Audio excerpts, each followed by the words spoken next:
Helen and Hannah will have the opportunity to learn more about these three pretty amazing dolphins. Part of what makes them special is that we can see them here in the first place. This species, after all, is pretty rare to find in facilities, but they can be identified by that beautiful torpedo-shaped body, as well as that unique coloration of black, white, and gray along their top and sides. It's that unique coloration that gives them their name. They're known as Pacific white-sided dolphins, and they are actually considered to be one of the more, well, aromatic dolphin in the world. You might be getting an idea as to why that is. But as that name, Pacific white-sided dolphin, suggests, these dolphins can be found all across the North Pacific Ocean, from the north coast of Mexico to Alaska, and over to Japan and Russia. And because of that wide range, I'm curious to know if anyone here has ever seen dolphins like these before. Anyone? Right, not that many of us, but these are dolphins that can be found right here in our own backyards. Some are even lucky enough to see them on the ferry between Vancouver and Vancouver Island. And because they are in our own backyards, we are well aware that there's a few dangers that these animals face. And that's something that Spinnaker, Helen, and Hannah actually know about firsthand. Now, Christy, here in the center, is someone who works pretty closely with these dolphins, so she might be able to tell us more about their amazing stories of survival. Sure, Kaylee. All three of our dolphins are what we refer to as rescue and rehabilitated animals. We were all found entangled in fishing nets off the coast of Japan and then brought to a rehabilitation facility where they were deemed non-releasable. Luckily, we've been able to provide them with a permanent home here at the Wild Coast. Now, working with me today is Helen. She's been at the aquarium since 2005, and we've been able to build and maintain a very strong relationship with her in order to provide her with the best possible care through training and regular checkups. Everything that we learn through Helen's healthcare is used by veterinarians and researchers to gain a better understanding of these mysterious animals. In fact, every day that we spend with them reveals more information about their species as well as their individual personalities, which, believe it or not, are just as different as you and I. Isn't that right, you guys? Yes.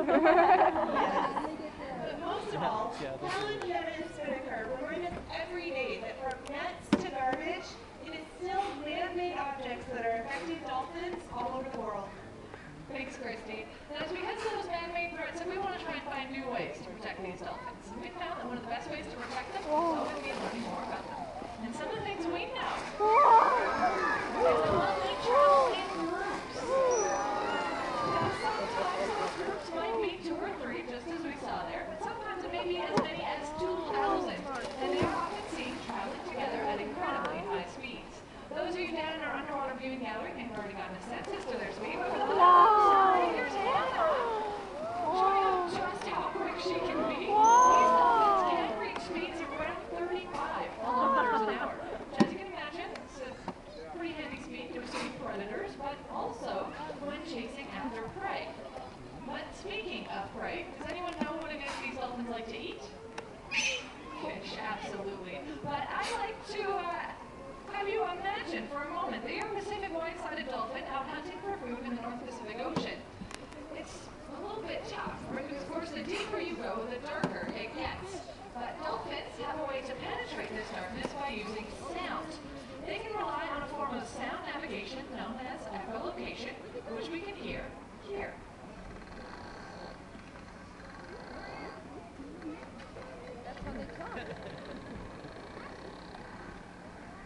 So these pretty strange sounds are echolocation clicks produced by dolphins from within their heads. These sounds bounce off objects in their environment and return back to them. And by listening to these echoes as they return, these dolphins can pretty accurately determine the distance and shape of the objects that surround them. And yeah, we do understand echolocation to be a pretty accurate sense. If it's so accurate, how is it that dolphins like ours are ending up entangled in nets? Well, through the strong bond of trust our trainers have formed with these dolphins, we can ask them to wear eye cuffs, just like these over top of both of their eyes. Now, naturally, we didn't start off by just covering their eyes. Rather, we started by introducing these eye cuffs to our dolphins by holding them, placing them on different parts of their body, somewhat as Christy is demonstrating here with Helen.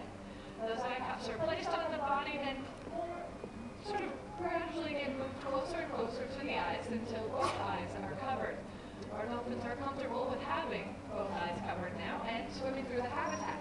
When they do so, we can then drop an underwater microphone or hydrophone into the water to listen to the sounds that they make.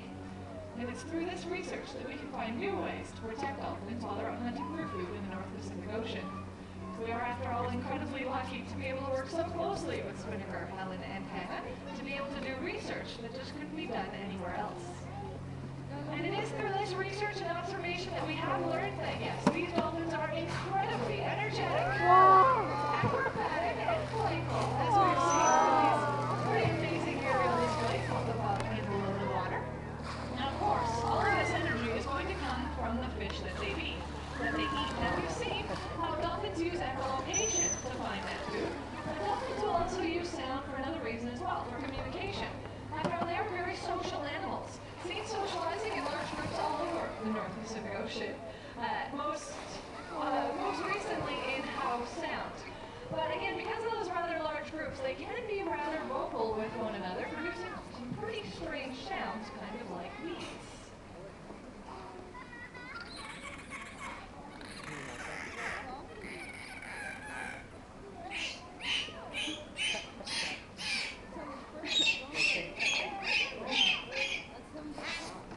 Those are definitely some pretty interesting sounds. Let's give these dolphins a round of applause. And we have been learning, though, that dolphins can also communicate through touch. This sort of acrobatic behavior is known as a breach. And as you heard, it's a bit noisy. Behaviors like those breaches or tail slaps like those might be a great way, the bodies are actually, these dolphins rather, are using their bodies to communicate with one another.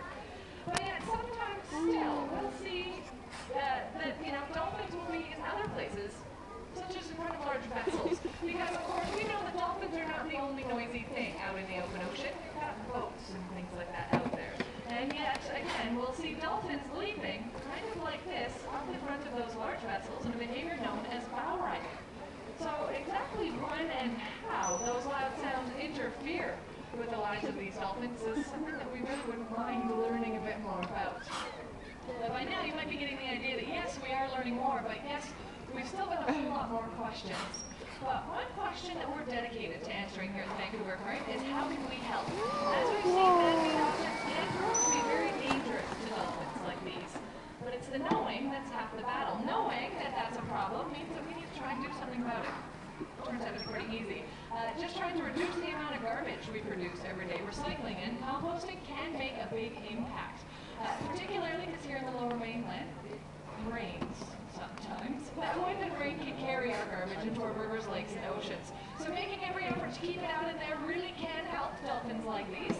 And though, yes, there's still a lot about dolphins that is shrouded in mystery, we have been able to learn so much more about these dolphins with the help of Spinnaker, Helen, and Hannah. But of course, we also couldn't have done it without all of you. That's just by coming to our doors today, because we are a non-profit, you've helped to support our research and conservation program, so thank you very much for that. And on behalf of myself, our trainers, and our dolphins, thanks so much for joining us. And as we have reached the tail end of our show, I'd like to give you a nice big wave goodbye. Thanks everyone, have a great afternoon.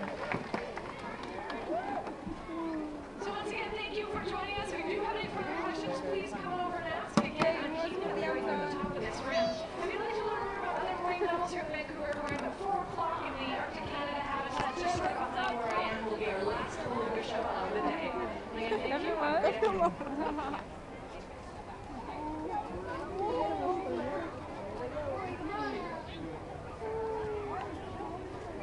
이게 최고. 비디오. Hi. Nice dolphin show.